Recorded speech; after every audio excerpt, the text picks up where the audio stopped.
भारत के रक्षा मंत्री राजनाथ सिंह ने एक ऐसा धमाका कर दिया है जिसने कई देशों को हैरान कर दिया। खबर पहलगाम को हटाकर बलूचिस्तान में आतंकी हमला जो हुआ उसकी निंदा इसमें की गई। राजनाथ सिंह ने जॉइंट डिक्लेरेशन पर साइन करने से इनकार कर दिया। चीन पाकिस्तान चाहता है, भारत अपनी मर्जी चाहता है, भारत चाहता है कि हम जो कहें वो हो। राजनाथ सिंह जी ने रगड़ दिया बुरी तरीके से रगड़ दिया और ख्वाजा आसिफ चुपचाप बैठे रहे और कुछ देखिए, चाइना जो है वो पाकिस्तान का भाई है, मतलब पाकिस्तान का साथ नहीं छोड़ेगा। इंडिया इस असरो रसूख को इस्तेमाल करते करते भले उसको चाइना से भी लड़ाई करनी पड़े तो वो करेगा। भारत ने इस जॉइंट स्टेटमेंट में चीन और पाकिस्तान की एक ऐसी मक्कारी पकड़ ली जिसके बाद बवाल मच गया। चीन हर हालत में हर तरह से उसकी हर कोशिश होती है पाकिस्तान को बचाने की। कि इंडिया इस असरो रसूख को इस्तेमाल करते करते भले उसको चाइना से भी लड़ाई करनी पड़े तो वो करेगा। ये मैं आपको मैं जिसे वो कहते हैं ना पते से बता सकता हूँ कि इस असरो रसूख को इस्तेमाल करने के लिए भले चाइना से भी लड़ाई लड़नी पड़े, जिस मुल्क से भी लड़ाई लड़नी पड़े लड़ेगा, क्योंकि इंडिया अफोर्ड नहीं कर सकता जी। इंडिया बिल्कुल अफोर्ड नहीं कर सकता कि वो लार्जली इग्नोर करे पाकिस्तान को। अब देखिए ना, प्राइम मिनिस्टर मोदी हों या राजनाथ सिंह साहब हों या डोवल साहब तो खैर बोलते नहीं हैं, या कोई भी इंडिया का डेलीगेशन दुनिया में जाता है वो पाकिस्तान का जिक्र ज़रूर करते हैं। और पाकिस्तान के जिक्र करने का क्या मकसद होता है? पाकिस्तान के जिक्र करने का मकसद ये है कि ये बताया जा सके कि हम कितने जो है वो मुतासर हैं दहशतगर्दी से। दुनिया क्या कहती है? अब दुनिया, आप देखिए फॉर एग्जांपल आपने देखा होगा कि उस वक्त जो माइकल कुरेला की जो स्टेटमेंट थी, अब माइकल कुरेला की स्टेटमेंट एक तरफ, मैंने पहले कहा था माइकल कुरेला की स्टेटमेंट एक तरफ और डॉक्टर जयशंकर की स्टेटमेंट एक तरफ। People will go for Michael Kurilla. Why? Because वो यूनाइटेड स्टेट्स है भाई। अमेरिका की बात को कौन रद्द करेगा, कौन इग्नोर करेगा?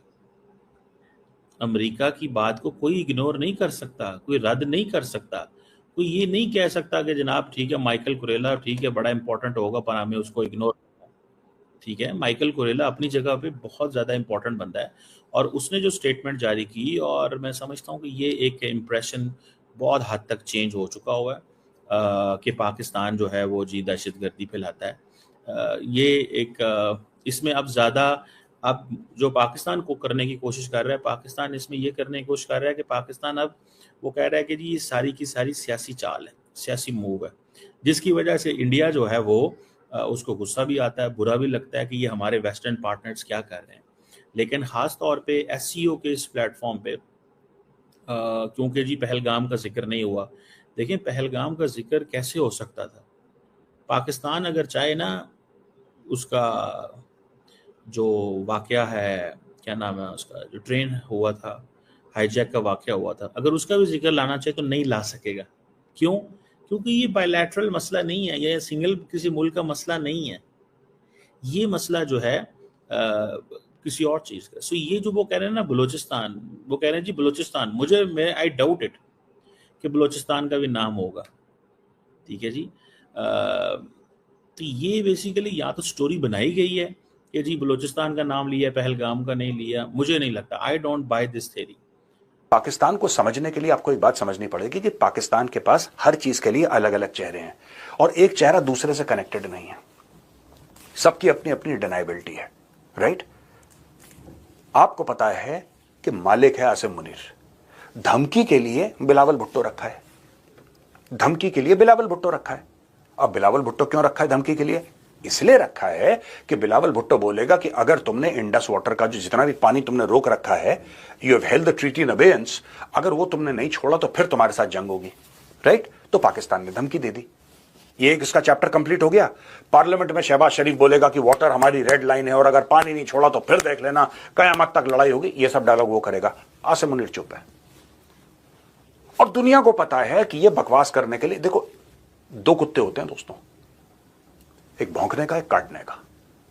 पाकिस्तान में भी दो कुत्ते हैं, ये भौंकने वाली टीम अलग है और काटने वाली टीम अलग है। काटने वाली टीम भौंकती नहीं है और भौंकने वाली टीम काटती नहीं है। लेकिन दोस्तों एक बात तो हमें करनी पड़ेगी, एक तारीफ हमें करनी पड़ेगी राजनाथ सिंह जी की।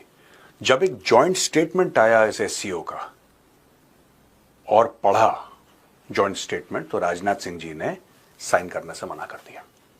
देखिए, जो मुझे नेगेटिव लगा मैंने वो भी बताया, लेकिन जो बहुत बड़ी पॉजिटिव बात है कि आप एससीओ में जाएं और आप मना कर दें कि आप जॉइंट डिक्लेरेशन साइन ही नहीं करेंगे, भाड़ में जाओ नहीं करते।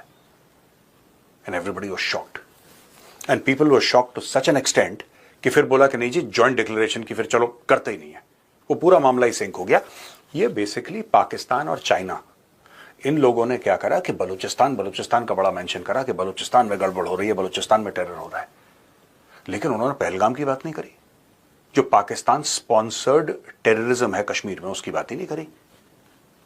और देखिए, ये जो एससीओ का है ना मामला पूरा, it is Shanghai cooperation organisation, ये पूरा चाइना फंडेड है, चाइना का मामला है सब। तो इसमें चाइना फिर अपनी तरीके से डिप्लोमेसी को और जियोपॉलिटिक्स को घुमाने की कोशिश करता है। और चाइना ने 2-3 अपने दुमछल्ले भी पाल रखे हैं बीच में, जैसे होते हैं ना कि मालिक जा रहे हैं तो नौकर हैं हवा देने के लिए, उनमें से एक नौकर पाकिस्तान है। तो इतनी नहीं थी। चीन की जो परियोजना है BRI, वो POJK से होकर गुजरती है, जो भारत का अभिन्न अंग है। भारत अपने ही देश के एक हिस्से से, ये कहा जाता है कि लगभग 200 किलोमीटर का इलाका ऐसा है जहां से होकर ये बेल्ट एंड रोड इनिशिएटिव, जो एक सड़क मार्ग बनाने की कोशिश कर रहा है चीन, उससे गुजरता है। भारत अपनी सार्वभौमिकता से समझौता कैसे कर सकता है? कैसे वो इजाज़त दे सकता है कि चीन जो है भारत के किसी हिस्से में इस तरह की परियोजना चलाए और भारत उसका समर्थन करे? भारत ने उसका विरोध किया, उसको होने नहीं दिया। इसी तरह से दक्षिण अफ्रीका में जब ब्रिक्स की बैठक हुई तो चीन ने बास्केट ऑफ करेंसीज का प्रस्ताव रखा कि डॉलर से अलग जो है, अलग अलग जो है करेंसीज में व्यापार हो, और इसके लिए प्रस्ताव को मंजूरी दिलाने की कोशिश की। भारत ने उस समय भी मना कर दिया, इस पर दस्तखत करने से मना कर दिया। इसके पीछे चीन का इरादा ये था कि कम से कम ब्रिक्स के देश जो हैं वो चीन की जो राष्ट्रीय करेंसी है उसको स्वीकार्यता दे दें, उसको मान्यता दे दें एक इंटरनेशनल करेंसी के रूप में, एक कम से कम ब्रिक्स के देशों में आपसी व्यापार के लिए। भारत ने मना कर दिया। भारत ने इसकी बजाय जो है कहा कि रुपए का अंतर्राष्ट्रीयकरण, उसका इंटरनेशनलाइजेशन करने का प्रयास शुरू किया जाना चाहिए। तो चीन को जाहिर है कि उसके बाद पीछे हटना था। चीन रुपए के इंटरनेशनलाइजेशन पर जो है उस पर तो प्रस्ताव पर तैयार होता नहीं। तो दरअसल ये ब्रिक्स और एससीओ, ये दोनों संगठन ऐसे हैं जिसमें चीन और भारत दोनों सदस्य तो हैं, लेकिन एक प्रतिद्वंदिता हमेशा चलती रहती है। चीन की लगातार कोशिश रहती है भारत को दबाने की, कि भारत के सामने वो इस तरह का, और दुनिया के सामने उसके जरिए, इन संस्थाओं के जरिए ये तस्वीर पेश करे कि वो भारत से बहुत बड़ा है और भारत उसके सामने झुकने को तैयार रहता है। भारत ने ऐसा कभी होने नहीं दिया। तो इसकी